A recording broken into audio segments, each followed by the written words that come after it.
Hey there, story lovers. Welcome to Wingman Joker, where every story comes to life. Dive into captivating tales that will thrill, inspire, and entertain. If you enjoy the journey, don't forget to like, comment, share, and subscribe to join the adventure. Chapter 381, Gate. Julian woke up. He was strapped to a seat in a plane, right next to Lily, who seemed to be piloting it. Flying over many snow-capped mountaintops. Ah, what, he exclaimed. It is still too early for you, Lily, who noticed him, said, then sprayed something on him. The next moment he was asleep again. Ellipsis. Are all the elite disciples here? Anne asked. There was no need to pretend and give face to Marcos here. This was the core of the family after all, and everyone knew who was the boss. Other than the ones we know or in dungeons, 5 are missing: Revolt, Pam, Tor, Simon, and Rita, one elder said respectfully. Cassius, where is your granddaughter? Anne turned to one of the supreme elders and asked. She is doing a critical mission for my hall, he replied briefly without batting an eye. The supreme halls had certain autonomy in the family, and Cassius was using this to his advantage. The blood hall which he and Rita belonged to was usually tasked with tracking and keeping tabs on the branch families and the illegitimate descendants, and this required some secret missions as they might need to investigate distant descendants who belonged to other families and powers. Dick, who Victor killed, was the head of one of the family's assassins, halls. He belonged to the blood hall, and this allowed him to hunt for illegitimate babies to collect their bloodline. Oh, Anne raised one eyebrow. She definitely knew something, but she chose not to speak. What about the others? Revolt and Pam are already 26. As for the others, we were only able to connect to Simon, but he couldn't come as he was acting as an envoy in the True Sun Empire, the elder said. I see. Anne, who wanted to punish someone, was disappointed. Well, I guess it is time to get to business, she said as she watched Theodore, who was arguing with an elder before taking his position next to Victor. Her eyes lingered on Victor. She frowned. Something, his bloodline, it was strange. Anne, Marco said, alerting her. Is there a problem? Ah, no, Anne said, giving Victor a fleeting look again. He was perfectly normal. Strange. Why did she feel as if he reminded her of a certain man seconds earlier? She shook her head. Now, most of you should already know about the incoming tournament, but for those who have no idea, let me elaborate. She said. In 2 months, right after the start of the new year, the Players Association will hold its centenary tournament. Only those under the age of 25 can participate. I thought it was in a month. Mike asked and then quickly shut up when one of the elders gave him a glare. True, Anne didn't seem angry. The tournament will start in a month or so, but that is for the lower powers. We will only enter at the last stage. As members of the council, this is our right. After all, this tournament is usually conducted to decide the order of the powers in the world and the new council members depending on the winner's order. She added and watched as everyone nodded. Ah, elder, what order did we get last time? One docile girl asked. She was an elite heir who awakened 2 years ago. In the last tournament, we managed to secure the 5th position. Anne said with a reminiscing look on her face. 5th? Bruno asked, then quickly shrieked when Anne looked at him. Yes, the first was the Von Krona, followed by the Heavenly Sect, the Von Richter, the Von Sway, then us, Anne said. Ah, the Von Krona and the Von Richter? The girl asked. She had never heard of them. Those 2 families disappeared about 20 years ago, one destroyed, and the others hid away like rats after hearing some crazy prophecy. You only need to know that everything about them was erased in the vacuum in the order their disappearance created. Allowed the Von Rosen and the Von Astrom families to climb in to become one of the 10 members of the Players' Council. Anne casually said, if you want to know more about this, I will allow you to enter the 5th level of the library after we finish here. She finished. This time the tournament will be special. It will require 10 members from each power to participate instead of the usual 5. While I can't elaborate on the reason, you must know that getting a good result would be vital for the family's prosperity. Anne said mysteriously. Those of you who will participate will have the chance to gain many merits. She said, making many of the elite heirs a little excited. Merits in the family were hard to collect. They are the currency that the heirs use to compete for positions and resources. With high enough family merits, one might be able to ask for whatever he wants. Victor, for example, used the merits he got from saving Anne and giving her the necklace to get Lily and her sisters. This was the reason he became an elite disciple, as Anne couldn't officially reward him without revealing her status and she didn't like to owe favors. She also thought he was a good pawn to strengthen Mike's bid to be the next heir. Are we here to choose the participants for the tournament? Bill, who wanted to make his presence stronger, asked. Yes, and no, Anne said. Now, I was planning to do a normal tournament to choose the participants, but a few days ago there was some trouble here in the mines, so the elders decided to use this chance and conduct the test here. Trouble? Theodore was the one who asked. Yes, Anne sighed. As you have guessed, it is the same as the last time. Did it reopen? Theodore asked. He seemed a little hopeful. We don't know, Anne said, paused a little then turned to look at the heirs and started telling a story. About 25 years ago, around this mine, many accidents began to happen. Miners were disappearing mysteriously. At first, we thought those guys found another exit and ran away, but it was only a matter of time until the investigative team found the first body, crushed into a puddle of blood, she said. A monster? Someone asked. Yes, our first encounter with it was one day later. It was something that we had never seen before and it managed to kill half of the investigators' team before we could subdue it. Anne said then waved his hand, making a huge body appear out of her storage ring and fall to the ground in front of it working the whole hall. A golem? Bill asked looking at the huge 20-foot-long disfigured human-shaped pile of black obsidian on the ground. Exactly, it was those obsidian golems that started appearing out of the mine walls, killing everything in their way. There are only two known ways to kill them. Either damage their bodies by about 61% or destroy the nucleus that is usually hidden somewhere around its body. Is this one new or old from back then? It was Victor who asked. He had just used his appraisal on it and it only reported the same results he got when he appraised the chunk of rock outside. This thing was just a rock. It is new, Anne nodded. I hunted this guy yesterday, he is still fresh. She added making many of the heirs begin to look at each other. You want us to defeat them? Bill asked. Oh, let me continue my story first. Anne said. Back then, the head of the secrets hall Ariana managed to push those things back with the help of her disciples, and after searching the tunnels for 3 months they managed to locate their source. It was a dungeon gate at the deepest level. She said. A dungeon? Zoe was the one who asked this time. Unlike the other elite heirs who seemed a little scared, she wasn't. She had already conquered an S-ranked dungeon. After all, and had become a little confident. Yes, to be precise an SSS-ranked dungeon gate, that not only lets people in, but it also lets monsters out. Ah, Zoe exclaimed. Does it let monsters out? Yes, that gate is strange, it pulsates every once in a while, about once an hour, and when it does that it grabs everything in its vicinity like when a gate opens for the first time, and when it retracts it leaves behind a monster we call golem spirit. This thing drills into the walls to possess the stones and birth golems. Anne said. We believe that this must be some kind of glitch due to the gate appearing inside of a ruin where the world rules are weak. She explained, not expecting any of the heirs to really understand. Most of them didn't even know what the word, ruin, really meant. They thought it was just an old dungeon. So, did they conquer it? One guy asked. They tried, but all the teams we sent in didn't return. Some died, but the life jades for many of them are still intact to this very day in fact. Anne said. Supreme Elder Ariana was one of them. She was caught in one of the gate pulses and was dragged inside. We haven't heard from her ever since and now the secrets hall is run by High Elder Tolan. Anne said, pointing to an old nasty-looking woman to the side. Mistress, it is time to replace Ariana, the old woman said, grabbing this chance to talk. There are certain things I can't do without the Supreme Seal. We will talk about this after the tournament, Anne said dismissively. Victor could tell that there was some fighting on who would appoint the new Supreme Elder. Now, back then we didn't know what to do. The gate was unconscionable, so after some deliberation, one smart guy suggested burying it with stones. The result was a disaster as not only did the gate push the stones away as it pulsated, some of those obsidian stones turned into golems and started to attack us. Then, Zoe asked. In the end, we managed to create a gate using the metals refined from the obsidian in this mine. They seem to have anti-magic powers and it worked in stopping it.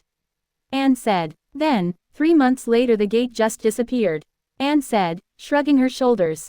What? Everyone asked. Yes, it just vanished.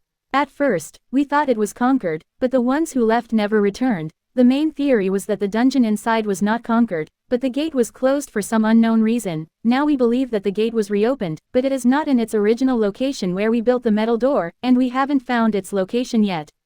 So our mission? Bill, who felt that Anne was finished with her story, asked.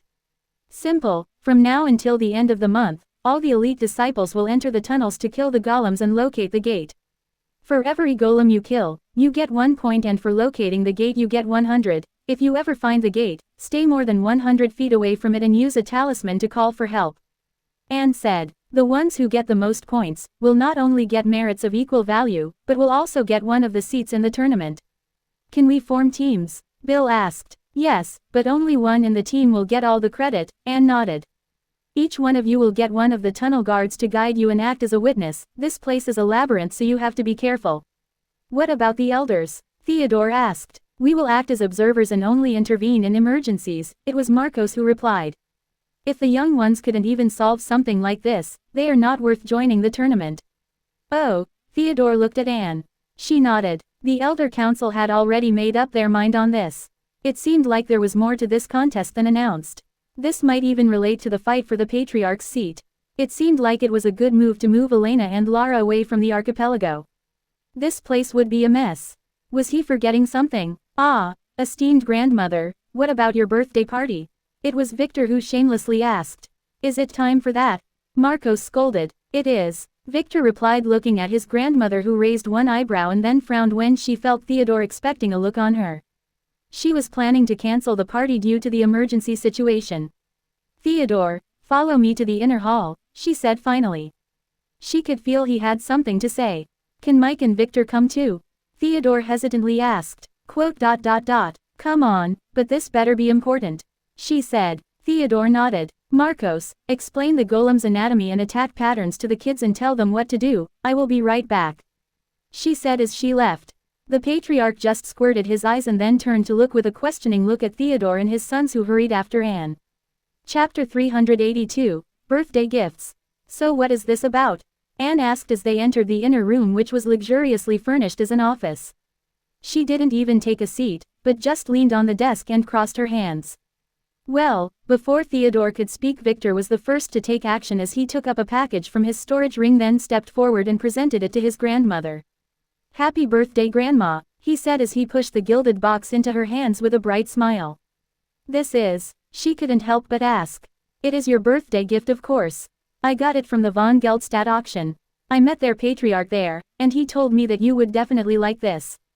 Victor said, winking at her as she opened the box and looked inside of it. It is blueberry eating slug. If you use this, Grandpa Macros will have to work hard to keep his position. He added with a face that was screaming, please give me a reward. Victor. Theodore began to scold, but Anne raised her hand, stopping him. She really did consider knocking several of Victor's teeth away, but she just sighed. Call him using his title, Marcos is the Patriarch. She scolded softly as she put the box in her ring. She already read the reports that Victor bought this thing for her birthday, so she was not really surprised. She was not a fool. She completely understood that Victor was hinting to her that he knew about her relationship with Harvey. He might be also testing to know whether Harvey told her that he was cured or not. He wanted a reward for saving her lover, but she was not going to play along. She had already rewarded Victor enough by allowing him to hold that depraved wedding of his and giving him that island. Is that all? She asked as she looked at Theodore, who was in a way her favorite son. She really had no time for this. The family had literally become a boiling pot after the loss of the awakening artifact, and the mine incidents were really the last straw. No, Mike, Theodore said, looking at Mike, who was still shocked by the shameful way Victor talked to Anne. He showed no respect at all. For someone to talk back to Anne like this was something simply beyond Mike's imagination. Only fools and those who gave up on their lives dared to do that. Mike, Theodore scolded again, waking him up. Ah, esteemed grandmother, happy birthday, he said as he stepped forward like a soldier, extending his hands, and presenting Anne with a velvet box that had the awakening mirror inside of it. He was really thankful that Victor acted before him. He was very nervous around his grandmother. Anne raised an eyebrow as she took the box from Mike's shaking hands. She could tell that Theodore meant to give her this thing when he asked to talk to her, and she was curious about what it was. She slowly opened it and looked inside to see the ancient-looking mirror. She could immediately tell that this was a very precious artifact from the mana fluctuations around it, but she didn't know what it was for. This is, she asked, looking at Mike. She really did scare this grandchild too much when he was a kid. But he was just too cute and she enjoyed bullying him. Ah, this is an awakening artifact, Mike said as Victor, who was a little surprised, watched him. It seemed like his always confident brother also feared his grandma. I see, Anne didn't seem impressed. In fact, Mike was not the first to bring her an awakening artifact, but the ones she got were all rubbish with too harsh limits or conditions like creating only semi-players or having to test the participant in boiling oil to succeed. Mike, who noticed Anne's erection, frowned and looked at his father, but Theodore didn't even look back, but just gestured with his hand. From which minor sect did you steal this from? Anne finally asked with a sigh after inspecting the mirror. None, I got it from the Moon Dungeon, Mike said, following the story Victor fed him. Oh, she got interested. Conquered already? Yes, we plan to send the reports tomorrow. Theodore explained. They have agreed to make it so that Mike is the one in the Moon Dungeon and not Victor. Good. Did you get this baby appraised? She asked, making Theodore quickly present her with a small booklet, containing the things Victor told them about it and the test results. Oh, already prepared, Anne said as she began to leaf through it. I see, what? She shouted in shock as she squinted her eyes to make sure she read it right. 10 points of authority. 3 days cooldown, applying to more than one participant using mirrors. Is this true? She asked after finishing the booklet and turning to face Theodore. She was breathing heavily. Yes, I witnessed it myself yesterday. We tried it on Mike's twin concubines in Victor's mansion, and it worked perfectly. Theodore replied awkwardly. There are no side effects. Holy shit, Anne yelled in shock. No wonder you wanted to hand it to me privately. She explained. This thing would change everything in the family, from how things are done for the awakening to the order of elite heirs. Now the fight would be on who would get a chance to use it. It was going to be a mess. And you were the one who found it.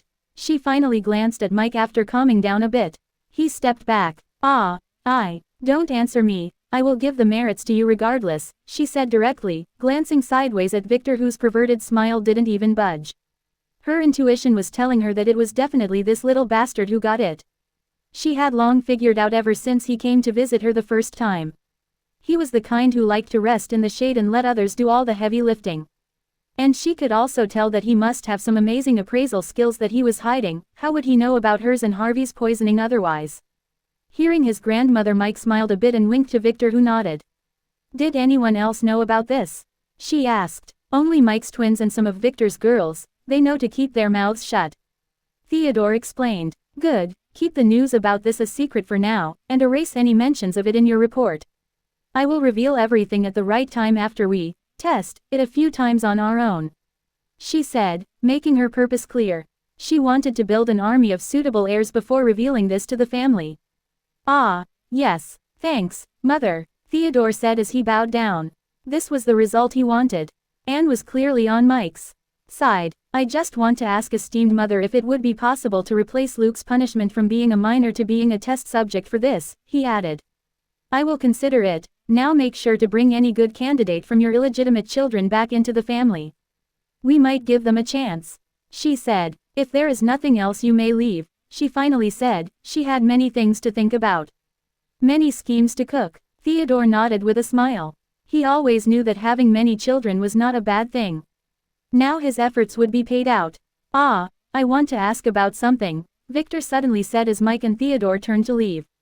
What? Anne asked. She hoped this was not something stupid. The island you gave me, why did you choose that specific island? He asked. He had to know. No particular reason, it was just empty and convenient. Is there anything wrong with it? Anne asked. She was just reminded of the island by one of the servants right before the meeting to discuss Victor's presence. He was complaining that the family had too many unused islands and spoke of this one as an example. That's why when she read Alfred's suggestion to give Victor some piece of land as a present, she decided to give it to him. No, I just thought you were hinting at something, Victor quickly in a disappointing manner.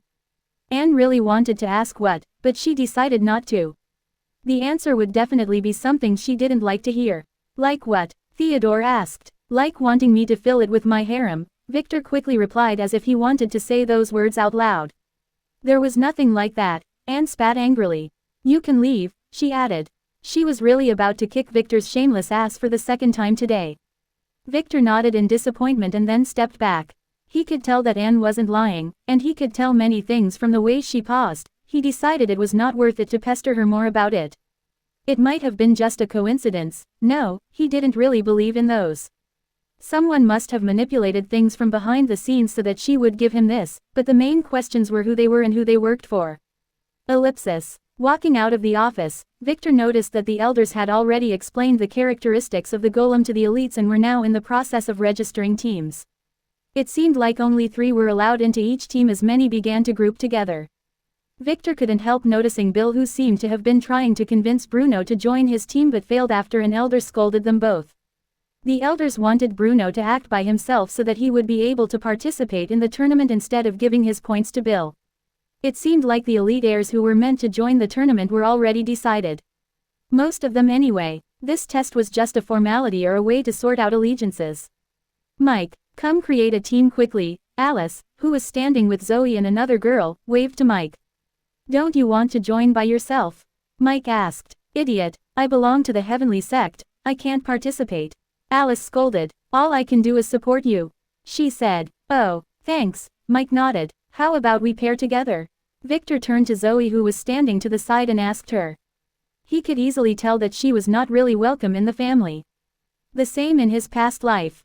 Ah, fine, Zoe nodded. She didn't have much of a choice, and she really trusted Victor regarding his skills.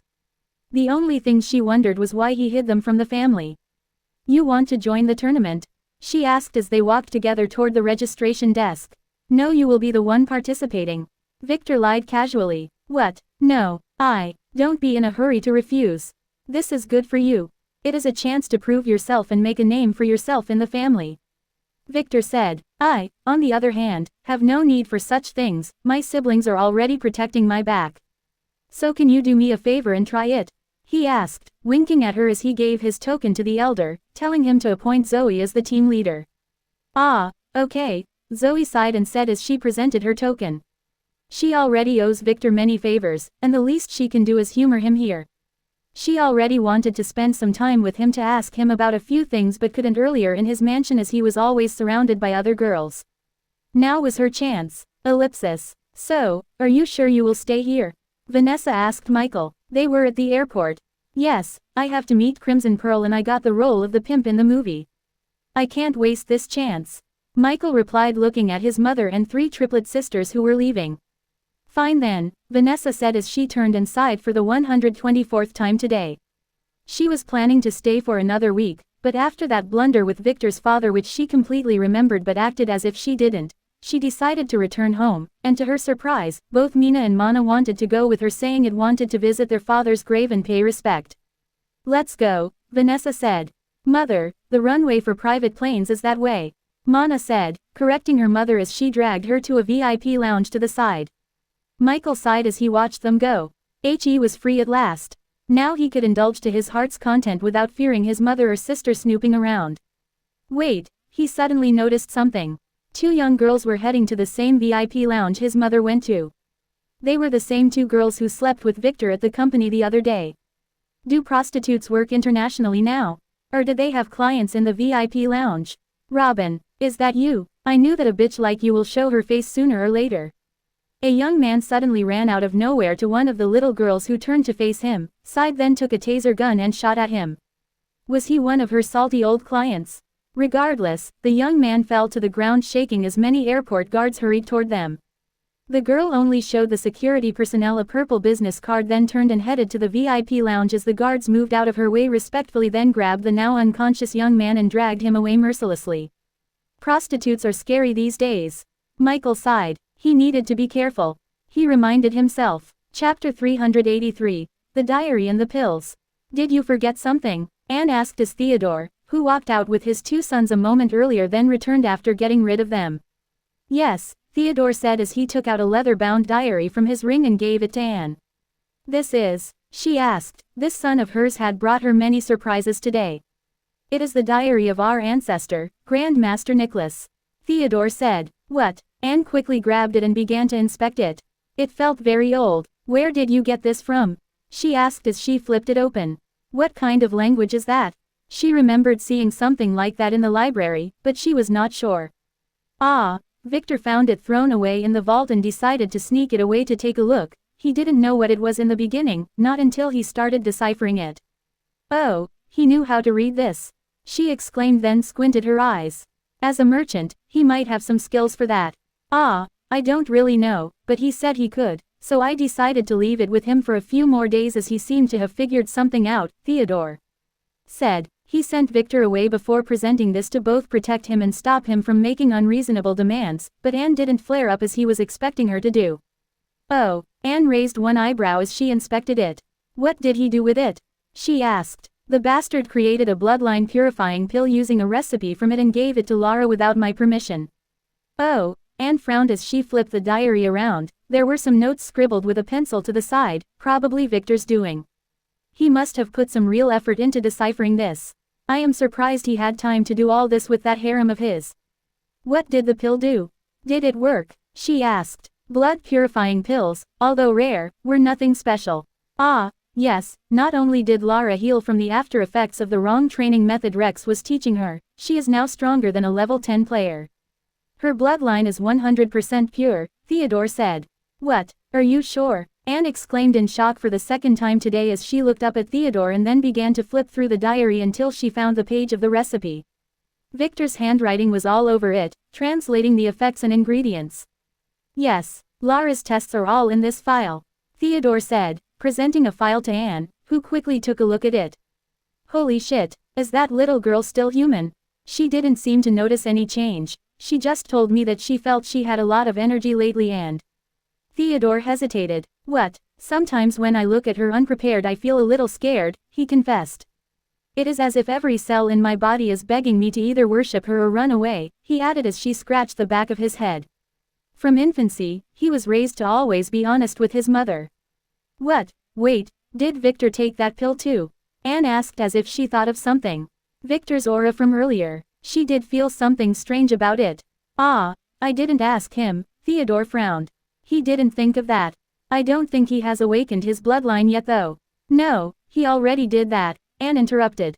Victor was just controlling himself too perfectly. Do you have any of the pills? She asked. Ah, yes, those are all the ones Victor could make from the trace of the ancestors' blood in the diary. They require unawakened bloodlines to work. Theodore said, giving Anne the pill bottles Victor gave him. The first one contains the original pill, the second one was something Victor's alchemist created by mistake by adding some rust blood to the formula. It seems to boost the bloodline even further, but I am not sure, Theodore said. He hid nothing. Really? Anne exclaimed then thought for a moment. Lara got one of the second type. Yes, Theodore said. We were lucky enough nothing bad happened to her, he sighed. No wonder Victor kept winking at you earlier and you kept ignoring him, Anne said as she inspected the 2 pill bottles, opened one of them, and smelled the pills inside. Their scent was like that of Von Weiss's blood. Yes, he wanted me to present the diary to you so that he would get some kind of reward, Theodore said awkwardly. I wonder sometimes to what heights he would have been able to climb if not for his weak class, he lamented. You should be thankful he got that class. That kid is a fox. I don't even want to imagine what he would do if he had the power to back his ambitions. Anne said. She lied. She had been keeping an eye on Victor lately to figure out his goals, and according to her observations, she could safely imagine him trying to grab all the pretty girls in the world. Ah, I don't think he is that bad, Theodore said in a low voice. Regardless, he stole the diary from the vault and now wants a reward on top of that. Anne sneered. She seemed in a good mood. Although I have been pampering him a lot lately, if those things were to be real, he would deserve to be rewarded, but he should be punished too, she paused. Those rewards and punishments must not attract any attention. She was not going to share this diary with the family for now. I have a good idea about this, but we will discuss it later after I finish reading this diary. Now, listen up, forget about supervising the mess here with the others. I need you to do something for me, she said after some thinking. Yes, Mother, Theodore nodded. He knew what she planned to do. It was time to create a new faction of the family. A new group of elite who only answered to her. Ellipsis. Abe sighed as he left the hospital room where Lulu was wrapped like a mummy in bed. That bitch deserved it, he said to himself. How dare she take all the money we got from toiling in the mines to buy that dress? He added to himself. Now he had to get the money needed for treating her or his mother would really kill him. Suddenly 3 burly men appeared in front of him. They wore black suits, black gloves, black ties, and black sunglasses. What? He asked. You owe us, one of them said, making Abe quickly find out their identity. Old Snake had already agreed to give me another month. Abe replied. Old Snake had become a dead snake, one of the burly men said. Now the company is run by Lady M, and she wants her money. Ah, but that's not the deal, Abe said, causing one of the men to grab him by his collar and lift him up. Deal or not, you either pay or you sleep with the fish today, you have until midnight. The men said, pushing Abe into the wall and then letting him slide into a waiting chair below him before they turned to leave. A small advice, don't try to escape. The man left a final warning as he left with his muscular friends.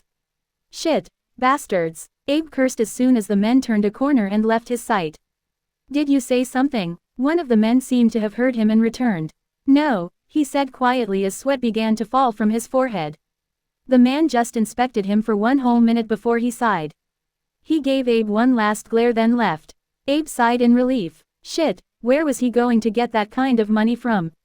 It was all Lulu's fault. Damn, if she was still in one piece he would have sold her. Damn it, who would buy that bitch anyway? Should he go and beg Margaret? Never, that bitch should rot in hell. Just as he was about to stand up. Out of the way, someone suddenly shouted and in the next moment Abe was pushed back in the chair as a hospital bed with a man burned to the crisp on it was pushed by him. We are losing him, one nurse said. He will never reach the operating room. Shit no, a doctor said as the monitor connected to the bed began to beep.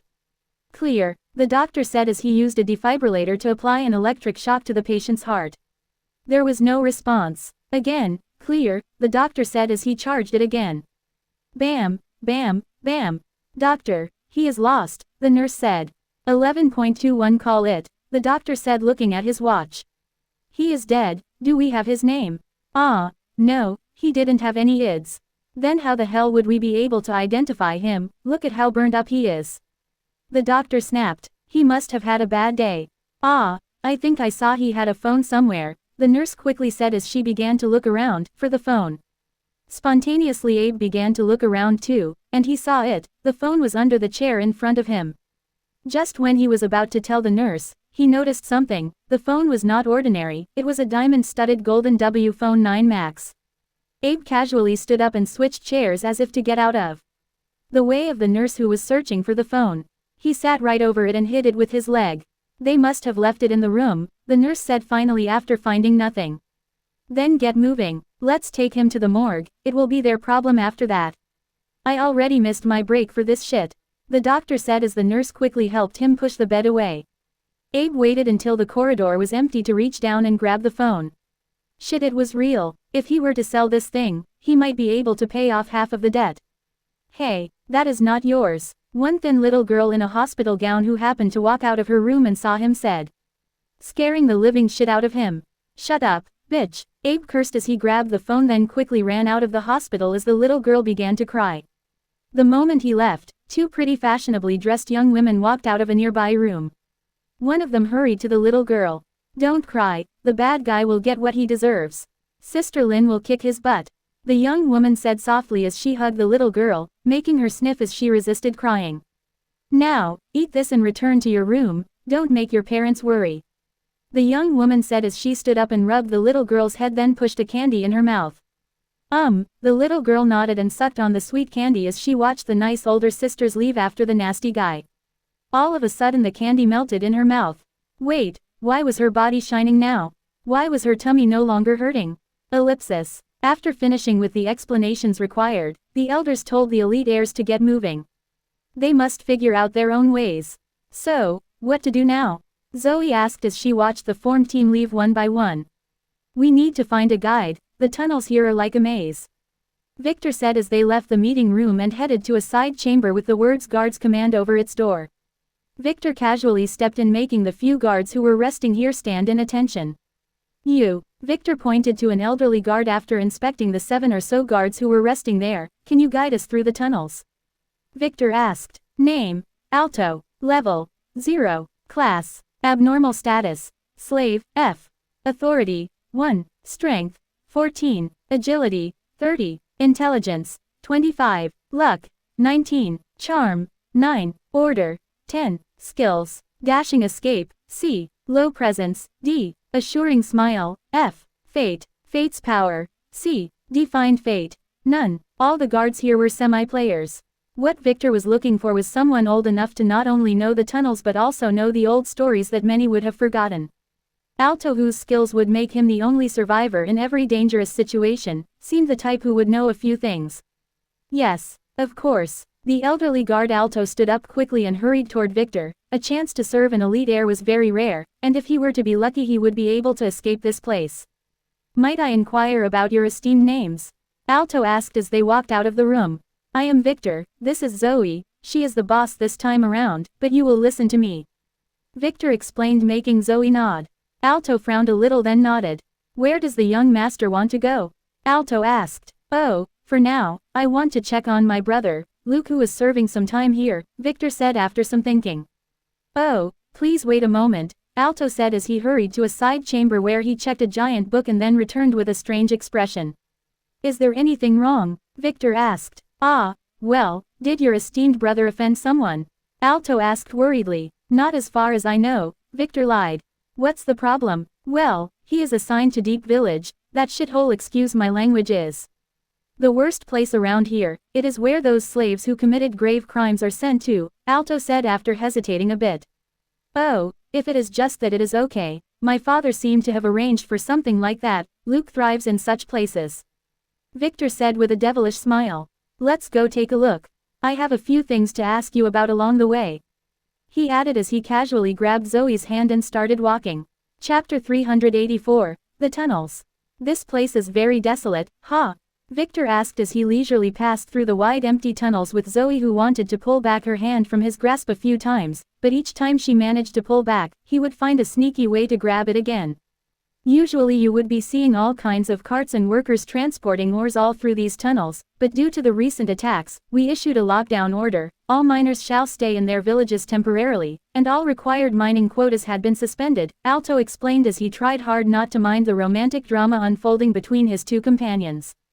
Not his business. Oh, how is this exactly managed? Victor asked as he inspected the walls and noted that they were gradually moving deeper underground. He never went down to this place in the past. The mines are composed of 3 main large channels, with 3 to 5 side channels at the end of each. At the end of each of those 13 channels, a mining village was created as a central hub and a resting place for the miners. Although most of those guys are family criminals, they needed a place to sleep and live while they were not working. So my brother is at one of those villages? Victor asked. Ah, not exactly. Alto hesitated. What do you mean? The villages might get overpopulated at times, so we relegated some of the people there to minor outposts. Your brother is at the most desolate one, Alto said slowly. Strangely enough, Victor didn't seem offended, making Zoe, who was listening, frown. She had met that guy Luke once when she first awakened. He seemed like a decent kid. Still, she had a feeling that Victor, who appeared completely stoic, was very glad. How long until we reach the nearest village? Zoe asked. Ah, 3 hours, and to the place where young Master Luke is at, we will need 6 more. What? Zoe was shocked. This place is that big? Ah, yes, Alto sighed. Don't worry, we will take a rest on the way there. That's not the problem. Zoe sighed. How many people work here? She asked. About 70,000. I am not sure. Alto said. What? Zoe was shocked. Where did you get all those people? Some of them are family members and servants who committed grave mistakes, others are slaves who the family gets from. Alto didn't explain further. The family has many enemies, and those enemies have families. Victor said. When killing someone we need to pull the roots to avoid future problems. But that's cruel. Zoe, who understood what he meant, said. What about the children? Those of the first generation will be forced to work here for life. After that they are given a chance to work their way out and even redeem themselves and their parents once they are old enough, Alto said. Though many never leave this place, he sighed. Quote. Zoe frowned. She didn't like this. Victor said nothing. This was the reality of their family. No, all the other powers. They all have dark, cruel secrets that they inherited from their ancestors. Systems that they needed to keep their power. They needed many servants and agents, and although they got replacements from the outside every once in a while, the best way was to raise them by themselves. He sighed. The next few minutes were silent. Oh, by the way, are those miners' girls pretty? Victor asked all of a sudden, making Zoe, who was feeling a little down, quickly pinch his hand. Pervert. All the pretty ones got selected young to work for the maids department. Alto told the truth. The ones left here are not bad though, even the ugliest girls would look pretty in a certain light. And the illumination condition around here is not ideal, he added. Speaking of experience. True, Victor nodded, totally ignoring Zoe's pinches as he looked up at and observed the magical gems that illuminated this place. At first, he thought they were an artifact especially created for that purpose, but as they walked further inside, he began to notice many of those gems naturally growing out of the walls. Tri-Luma Gem, F. Fragile. Vitality Energy Conversion, WEAK. He had never heard of these things before, but they seemed interesting, being able to work around sacred iron. Those light-emitting gems, doesn't the family mine them? Victor asked after a few minutes of silence, changing the gloomy atmosphere. Ah. We tried, but they are very hard to mine as they collapse very quickly and they don't work outside. The family took some samples back in the day, but nothing really came out of it, so no one cares about them nowadays. The villages below were created alongside veins containing them, so it is not only reasonably bright there, but those things seem to keep the miners healthy. Victor frowned. Could those gems be the reason why this palace was unearthed? This place is just too strange. All ruins are in a way though. Now, he really needed to know what the hell was going on. Oh, by the way, what about those golems? In what areas did they appear? Victor finally asked after carefully taking a few samples from one of the gems and putting it in his ring. He would ask Lily and Hannah about it later. Mostly in the lower tunnels, sometimes they crawl up, but we have sentries to take care of them, Alto said. When did this all start? Victor asked. Well, it was about 3 weeks ago, right before the red moon. Alto pondered. I was out on vacation and when I returned it was all hell. What started it? Victor asked, making Alto, who escaped answering this on purpose, pause. I don't know for sure, he said faintly. What do you suspect? Victor asked. I dare not. Alto hesitated. Speak. Victor stopped and scolded in a strange voice, that not only startled Zoe but made her feel as if this command came from some very ancient and dangerous being. Her body shook a little, but this was not compared to Alto, who fell to his legs shaking. It was one of the elders, Alto said, shaking, then relaxed as the feeling of oppression withdrew. He was really scared though. This feeling was something he only felt when he faced the Supreme Elders before. No, this one was scarier. He had underestimated this heir, thinking that he was just another one of those family brats who were sent here as punishment. He should have known better. Elite heirs were never easy. Explain. I don't like going around in circles, Victor calmly said as he watched the man scramble to his feet and take the chance to grab Zoe's hand. She was obviously startled a bit earlier. But Victor did this on purpose so that she would not be defeated if someone used this cheap trick on her in the future. Ah, Alto shook. It was High Elder Tolan with a few others. Since 2 months ago they began digging in the lower tunnels like crazy. They were searching for artifacts, promising any miners who found one their freedom. Due to this excessive digging, the supports were not probably installed and an accident happened. Oh, continue, Victor nodded. This was after he destroyed the awakening artifact. A part of the tunnels collapsed, and as we hurried to dig the survivors, those golems appeared. Alto hid nothing. I see, Victor said. Were you here when a similar accident happened in the past? Yes, Alto sighed and said. He knew that it would come to this. Tell me about it in detail, Victor asked as he resumed walking, not forgetting to drag Zoe's hand behind him. Well, I believe the Patriarch should have already informed you. It was about 25 years ago. Lady Ariana was looking to expand the mine after a new lode of obsidian was found, and a hidden wall was struck down, revealing a new web of tunnels. Those golems began to show up from there. Back then I worked in the exploration unit, Alto clarified. The golems came from those tunnels? Victor asked. Yes, they just came running at us, materializing out of the obsidian walls. Alto sighed. I remember that I was enthralled back then, thinking that if I killed one I might level up and shed this stupid semi-player status. Too bad it was just a pipe dream. Those golems needed an army to kill and they didn't drop any experience. Alto explained. Too bad. Go on, Victor said stoically. Zoe, who was, unknowingly, holding his hand, felt him stiffen a little though. Monsters not dropping any experience meant one of 3 things. They either belonged to this world, were magical puppets, or were only a part of something way bigger. It might also be a combination of those things. Those things were hopefully just some old puppets, or else things really got troublesome. He needed to find one quickly and appraise it. Those golems were not easy to fight. You have to find their core and strike it hard to make them collapse. It is usually hidden in a random position in their body with only a small portion of it exposed. So, what happened after you defeated them? Victor asked impatiently. He already knew how to defeat a golem. I didn't defeat any, it was Lady Ariana and Miss Rosette who shined there, striking those guys with strange bolts of light, making them collapse in seconds. Alto remained. Rosette. Victor paused. He heard that name before. His father told him about her a while back. She was his first wife or something. Yes, what a fine miss. Too bad she disappeared with Lady Ariana. How did that happen? Victor asked. Let me finish the story first, if I may, Alto said, making Victor gesture to him to continue.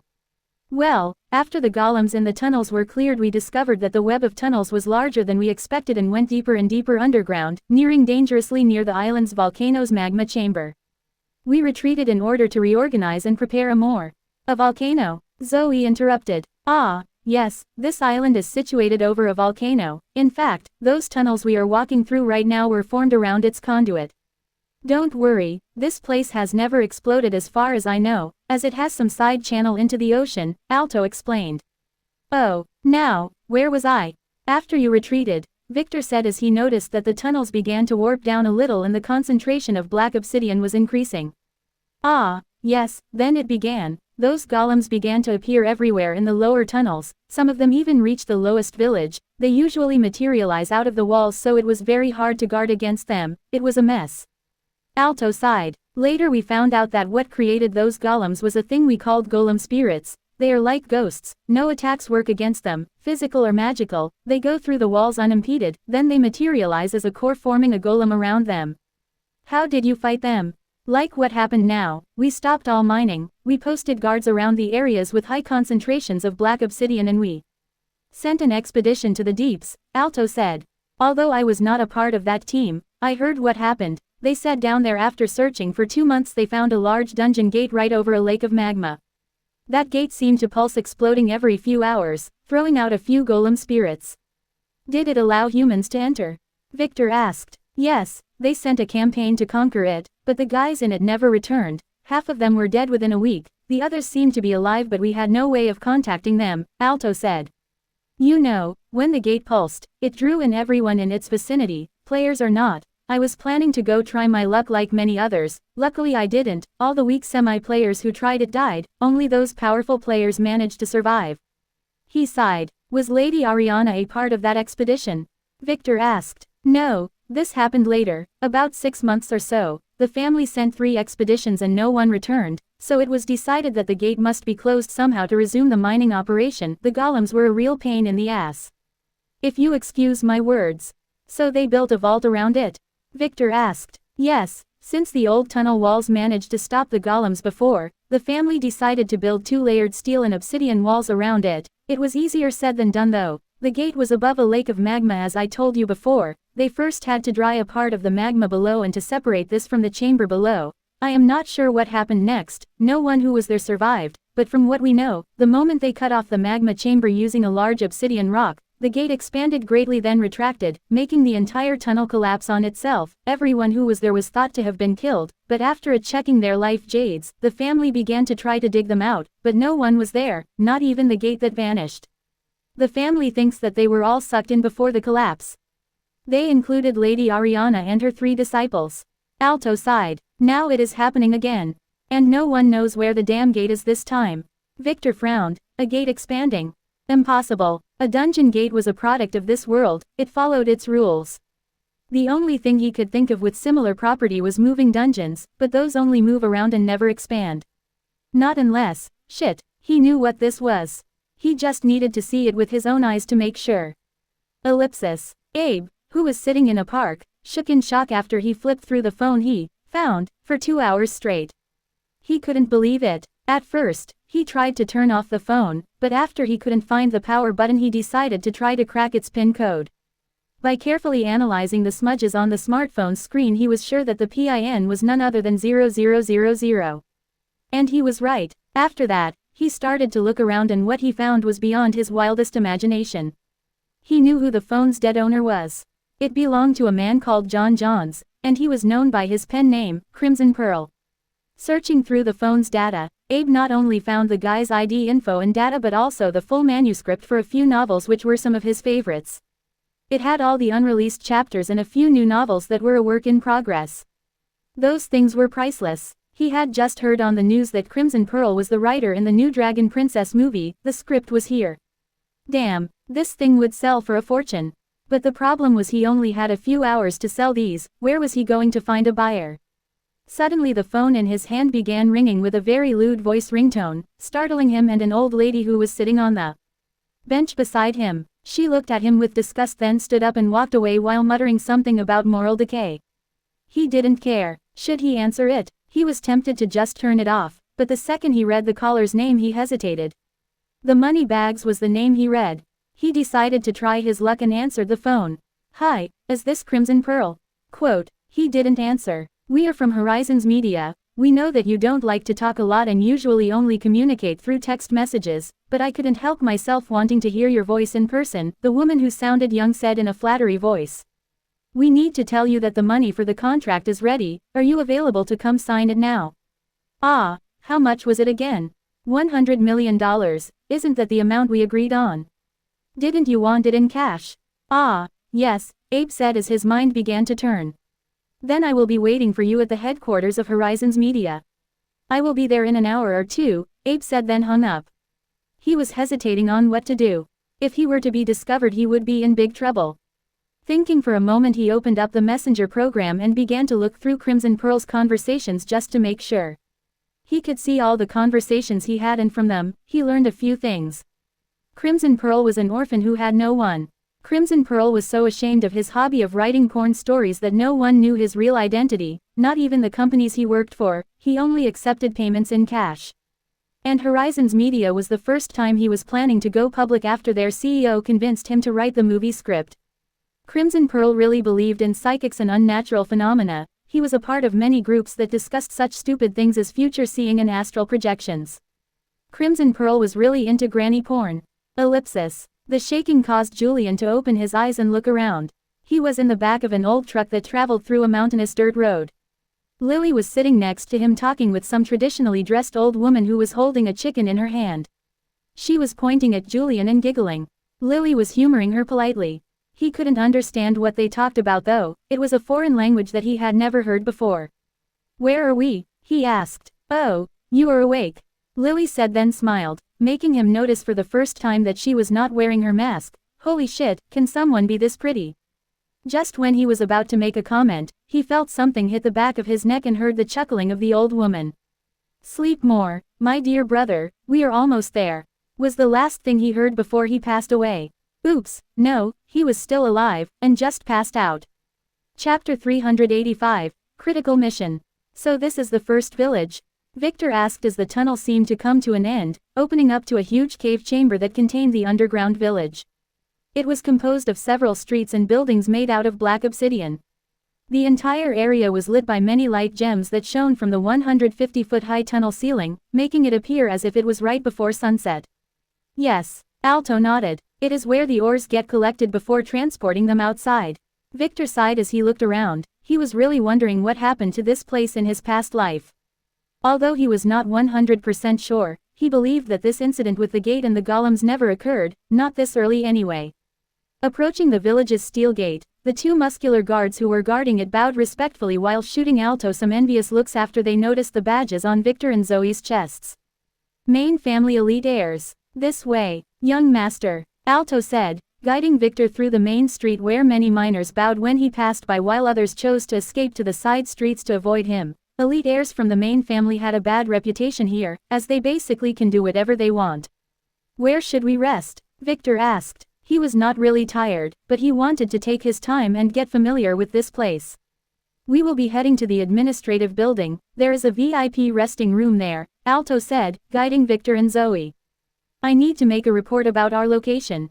"Good," Victor nodded. "Make sure to get me a recent map of the tunnels and a list of the locations of the last appearances of the golems."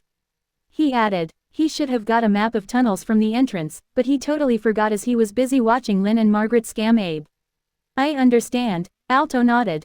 "Let's go then," Victor said as he casually appraised everyone. While few had low concentrations of bloodline, most people had nothing special. They just seemed unreasonably fit and healthy for people who should be spending their lives in servitude underground. It must be those gems. Zoe, who was beside him, was also looking around. She seemed to be feeling a little relieved that the people here were not as desolate as she imagined them to be. She could see several big buildings on the main street, like a school and a hospital. A proof that the family was not that bad to those guys. Reaching the fancily built administrative building, Alto excused himself to make a report to the manager here as Victor and Zoe were respectfully guided into a lavish reception room where they were not the first to arrive. On one of the white leather couches in the room were 3 young men wearing black robes and busy harassing the pretty maids who were serving them. On their chests, 2 of them proudly hung their family token, which was purple with 2 black lines going over it diagonally.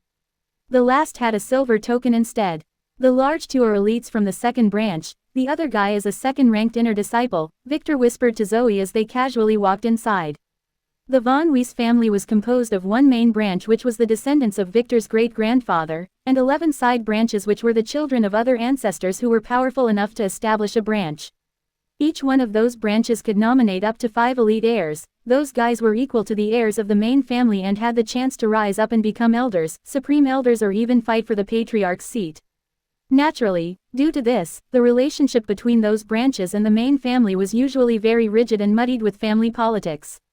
As far as Victor remembered, of the branches only the 1st, 3rd, 5th, 6th, and 10th had any real power as they had supreme elders belonging to them. They usually had the capital to fight for the power in the family and turn their branch into the main one.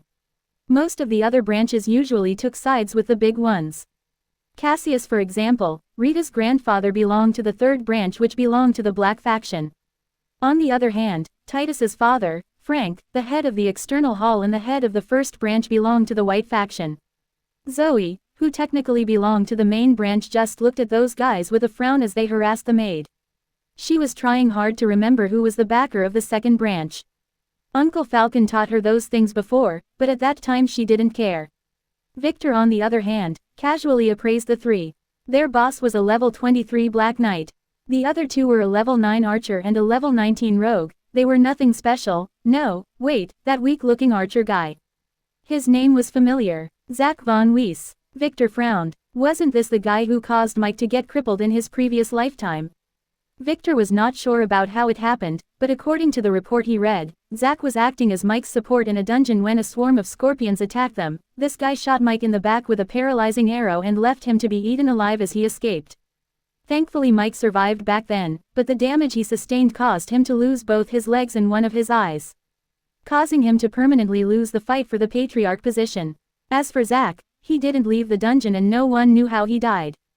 Todd, one of the young men who was the first to notice Victor, quickly nudged his friend who was busy bullying the maid to dance for them. Todd, who seemed to be the boss of this group, looked back and noticed Victor as his friend stood up and bowed slightly. Todd didn't. This was not a breach of the family's protocol, as those guys were technically elite heirs too, and didn't need to show respect to Victor and Zoe. Still, the man's behavior was not very respectful, as it was a piece of common knowledge to show respect to those of the main family. "Oh, you are from the main family," Todd said disrespectfully as he grabbed the maid and made her sit on his lap. She was obviously reluctant, but she didn't dare to object. That's what it looked like anyway. Although many of the young maids and servants in the family dreamed that one of the heirs would fall for them or choose them, many had long learned to discern between those who were serious and those who were just playing around, like this Todd, who would just dump this girl away or throw her to his men the moment he got bored with her. If he was really serious about her, he would have branded her with his token, giving her one of the 10 servant slots he had.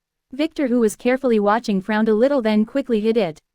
The maid Todd grabbed was very pretty. All the others he saw here until now were average at best. "We are from the main family." "How did you know?" he asked as he found a comfy couch and then dragged Zoe to sit at his side. He didn't seem upset. "Your badge says so," Todd replied without showing any annoyance about Victor playing ignorant. He was used to those of the main branch showing off and he knew how to deal with those. "My name is Todd. I belong to the second branch. My father is Anthony, the patriarch's brother. And this is Pierre, my cousin," he said proudly, not caring to introduce his last cousin, who seemed to be offended a little. "I see," Victor nodded. The patriarch belonged to the second branch. According to the family history he read, when Marcos took power, a part of the deal was that the main branch would not change. This upset many people, but under Anne's oppression, no one dared to really object. Still, the second branch, which was the weakest before, seemed to have gained a lot of benefits in the last 40 years, but not to a degree where they could contend with the strongest 5. My name is, the last young man began to speak and introduce himself, but he was interrupted. You don't need to introduce yourself, Zach, I am sure those of the main family wouldn't care about someone like you, Todd said in a smug voice while not forgetting to molest the maid in his lap, causing his cousin to stop talking with some resentment.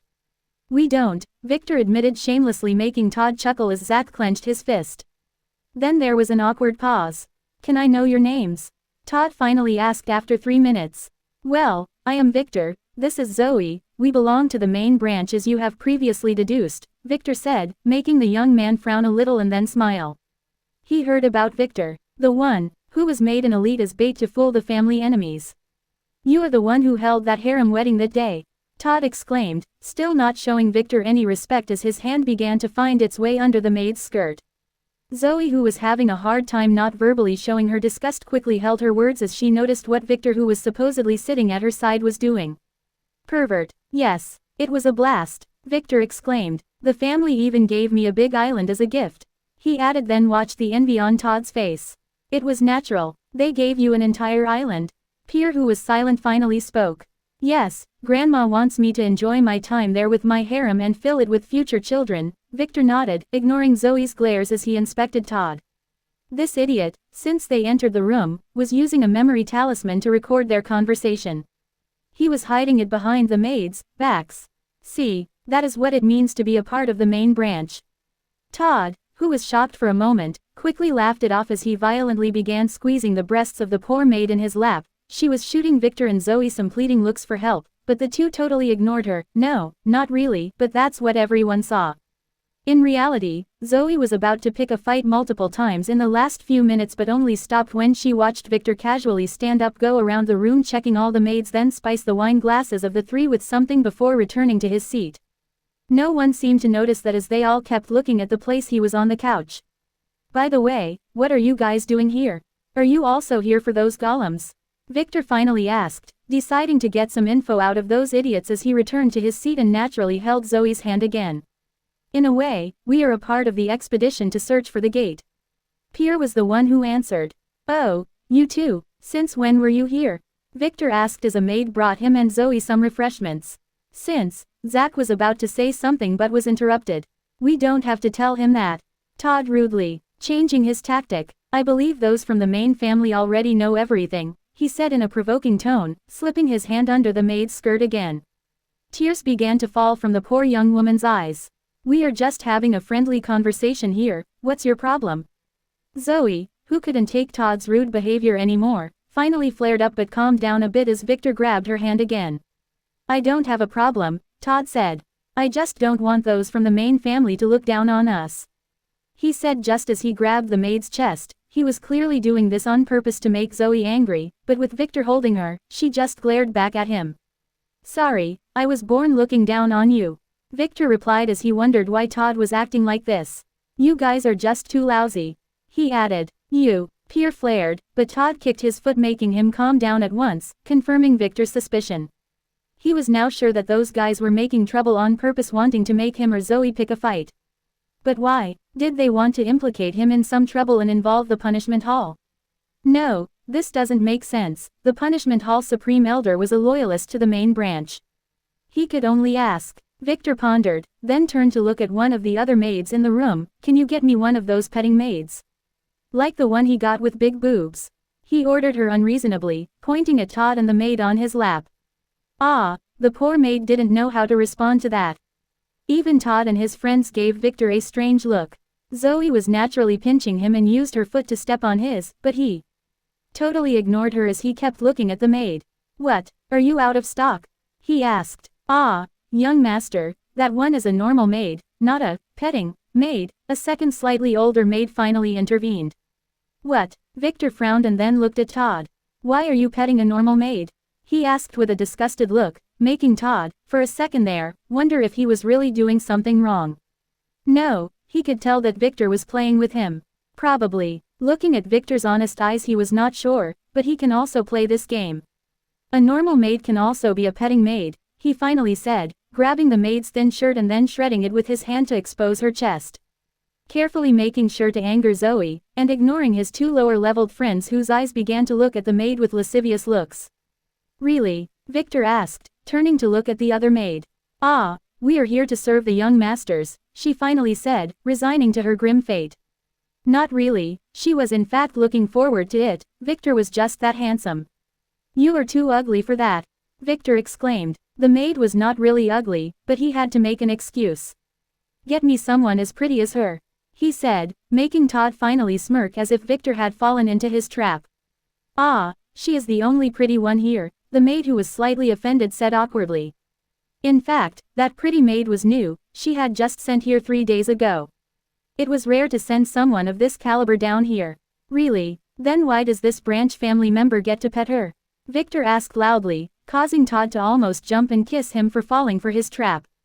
Yes, he wanted Victor to be angry. Ah, he came here first. The maid didn't know how to answer that. This was getting stupid, but why were those of the branch family looking as if Victor was acting very reasonably? Not her business. Shit, Victor paused. Then I can't do a thing, Victor sighed and sat down. For the next 5 minutes no one moved, only the sound of Victor sipping his refreshments could be heard. Wait, is that it? Pierre finally flared. What's what? Victor asked. You are not going to pick a fight with us? Pierre asked. Why would I do that? Victor asked. Because, Pierre looked at Todd, who nodded to him, that's what he saw anyway. Because we were ordered to make you do that. Pierre replied after getting an affirmation from Todd, who was in reality busy with the maid who was obviously not so reluctant anymore. Zach, who was the weakest, was already watching with his hand doing something lewd. Really? You too? Victor asked. I was ordered by my brother. Who ordered you? Victor asked. We were ordered by Uncle Anthony. Pierre said proudly. Why? Victor asked as if he was jealous. Ah, I don't know, we were just told to target those of the main family and make them pick a fight with us and record it. Pierre said he really didn't know. Oh, Victor frowned and then raised one eyebrow. If you are looking for a fight, why did you bring a weakling like that Zach then? To get beaten, that's what Todd said. Pierre said. Oh, I see, then is he Todd's best friend or you are? Victor asked as Zoe put her hand on her eyes while blushing. I am Todd's best man. Pierre said. Zach is just a lowlife. Then why is Todd making him share and leaving you? Victor asked with a strange look. The situation on the other couch was progressing in a direction he didn't anticipate. Share, Pierre looked then gasped as he watched an R-rated scene unfold in front of him. The maid was no longer involved. Zach, you piece of sh*t, Pierre shouted then started hitting Zach. I was the one who got you the critical mission ticket, yet you betray me like that, he added as he watched. The scene turned from a fight to something that Zoe should definitely not watch. Even the maids, all of them, had long escaped. Victor frowned hearing Pierre's last words. He jumped from his seat, grabbed Zach's pants that were now on the ground, and searched it, taking out an envelope with critical mission on it, looking at it briefly then returning it before he turned and dragged flustered Zoe out of the room. Although he planned to ask Todd a few things, that guy was no longer available, and Victor already got what he needed to know. Critical missions were issued by the family when they needed something done no matter what, and they were usually only taken to those who were ready to die and desperately wanted to prove themselves. Those missions held great rewards and merits if they succeeded, but the downside was that they were very hard and couldn't be cancelled or withdrawn after being issued. It seemed like those idiots were using those missions to target the members of the main family. As if someone were to obstruct such a mission or a mission holder in the family, they would severely punish him. And in case the obstruction caused the holder not to be able to complete his mission, the offender shall take it instead. Zach's mission was to investigate a very dangerous tunnel in the lowest level of the mines below. Too close to the lava chamber. If Victor or Zoe were to fight him, they would surely be implicated and forced to take on the mission. Not even the patriarch would be able to help them against the family rules. The question was, why did they want them to go down there? Ellipsis. Just as Victor walked out, Alto, who seemed to have finished his business, ran to his side. Young master, here is the map, he said. I already marked all the things you told me about on it. If you need anything else, just tell the maids to call me. He said. Wait, we are already finished here, Victor stopped him. When did the branch family elites arrive? He asked. 1 week ago, the family called them to patrol the tunnels. Are they part of the assessment? Victor asked. I am not sure, Alto told the truth. I see, let's go, I want to visit my brother then we'll head deep, Victor said then turned to the still shocked Zoe. If you need to use the restroom now is your chance, he told her. Pervert, bastards, Zoe, who was still wondering what the hell happened in that room, hurried away with a blush. Chapter 386, Spy. Master. The spy fell on her knees as soon as she entered James Trove III's office. What? The principal asked, looking up from the thick report on his desk. It is young Master Julian, she said in a nervous voice. What did he do now? James interrupted. It was rare to see his assistant this flustered. He was kidnapped by young Lady Lily. She took him off the streets yesterday. They headed to the airport where she fooled our agent by switching planes, the spy said. What? It took James a moment to comprehend what she told him. Why would Lily interact with Julian? James asked in shock. I don't know. We didn't get any info or signals regarding that. It came out of the blue. Where did they head to? He asked. Planes can be easily tracked, even those with camouflage devices. The plane landed in a mountainous village in the Great North Ursa Republic. Where is that? James frowned. A small insignificant landlocked country. It is so remote that by the time our agents were able to head there, Lily and Julian were gone. That place is a very backward rural region. It has no high-tech surveillance devices, so tracking them is almost impossible. We only have 2 sightings, one from an old woman who traveled with them in a truck and the other from a poor thief who happened to run into them as they were heading to the mountains, she said. The poor guy is no longer a full man. And why didn't you send an emergency search team? James said. After Lily's disappearance, the family prepared a protocol just to locate heirs who went off the radar. I did, but we lost them. That place is like a maze and Lady Lily is crazy good at hiding her tracks. The spy confessed. Once we were following her at first, she seemed to have felt us and is now using every technique in the book to disappear. Shit, why is this happening now? James cursed. Lily should not know that Julian is her brother, so the only logical explanation was that Victor, who didn't like his sister sleeping with a bum, ordered Lily to take Julian to some faraway place to slowly torture him and then finish him off. Shit, if these siblings were to kill each other his head would be in danger. Activate Julian's tracker. I will take responsibility, he said quickly. This device was meant as a last resort as it would technically, directly interfere in Julian's destiny. This won't work, the spy confessed. We found Julian's tooth, the one where we implanted the tracking device, inside the plane. It was as if someone punched it out of his mouth. What? Damn, call a soul tracker. I will pay from my own pocket. James said desperately. We already did, he couldn't find them, the spy said. She was the type who only reported after she exhausted all the options. Shit, why are you telling me this now then? Do you want me to die of a heart attack? James, who was losing his mind, cursed again as his face turned white. She didn't answer. Where is that Victor? He asked. He left for the Von Weiss archipelago with his father. They are preparing for some birthday or something. Those in the intelligence department are not sure about the details, the spy explained. Alice is there too. Shit, shit, shit, James cursed as he began feeling his neck. This was definitely a ploy by Victor, who took the opportunity while his sister was away to kill his brother-in-law. His only hope now was to pray that Julian would be able to escape or convince Lily that he was her brother before it was too late. He read Lily's file. The girl was a castration maniac. Ellipsis. What was that all about? Zoe finally asked after they left the village. Those bastards. Victor cursed. Treating a normal maid as a petting maid. How dare they? Victor flared. I noticed when you sent those letters to your father and brothers, you know, Zoe added coldly. He sneakily sent her to the restroom so she wouldn't be able to see what he wrote. Oh, it was all the fault of those damn phones not working here. I had to do it with an old pen and paper. I have not been trying to cheat on you or anything, he confessed. WHO said anything about cheating? Zoe yelled. She was about to lose her mind. Why was Victor acting like an idiot? Did they stimulate him so much inside that he decided to retreat to his old trusty pervert cocoon? No one said that, Victor said, but it is really better for you if you didn't get involved in all this family drama. He sighed, finally confessing. Zoe with his cyan aura would make things a little unpredictable, and he didn't like that.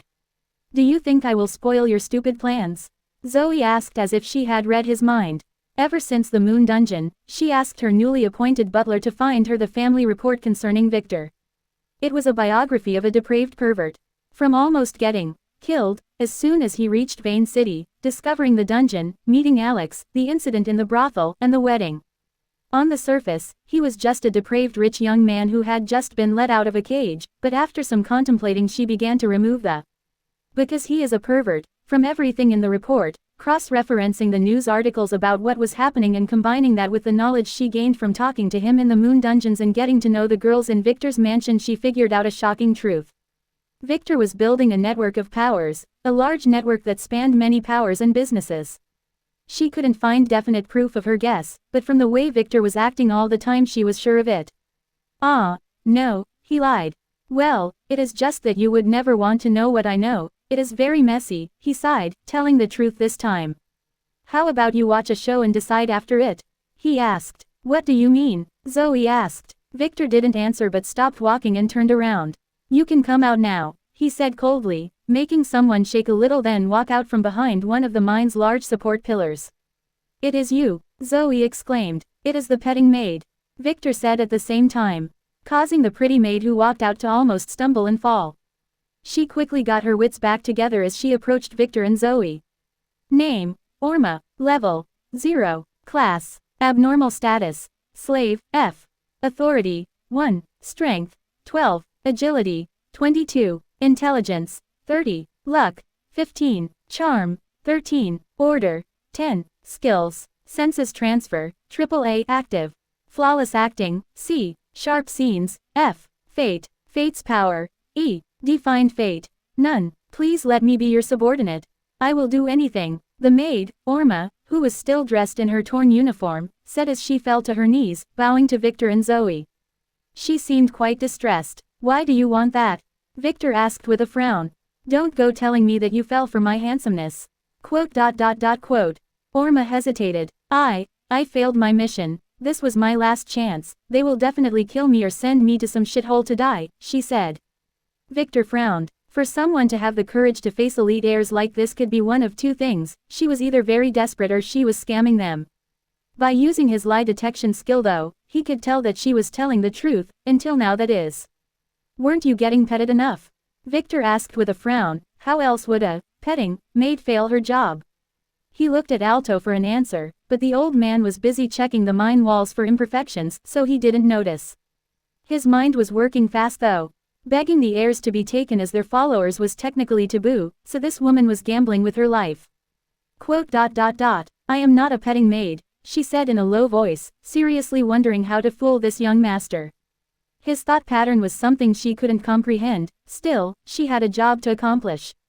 Ah, right, that other maid did say you are a normal maid, I almost forgot, Victor nodded. I don't need normal maids, you can. That's not the problem, Zoe finally yelled, interrupting Victor. Why would you be killed? What mission are you talking about? She turned to the maid and asked her. I used to be a part of the family's 34th Reconnaissance Unit. A week ago I was suddenly transferred here and tasked with a mission in the mines. It was to seduce you, young Master Victor, and cause you to fight with young Master Todd.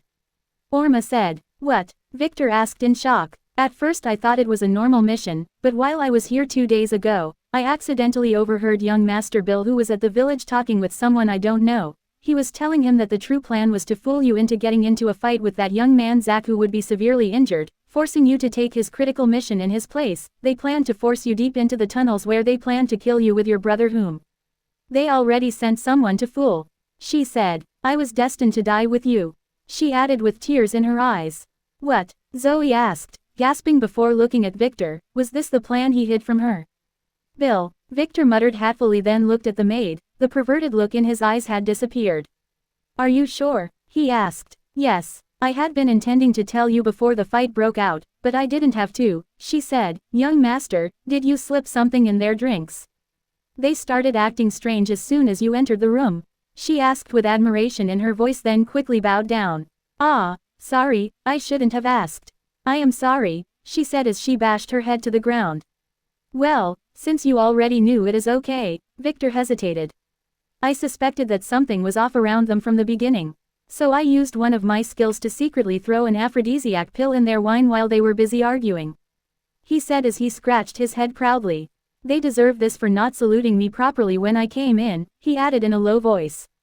Alto, Zoe, Orma, and the man spying on them from afar looked at Victor strangely. It was clear that he knew nothing. He was just an extra petty maniac who took revenge for the slightest grievances, destroying a perfectly built plan in the process. Name, Logan, level, 0, class, abnormal status, slave, F, authority,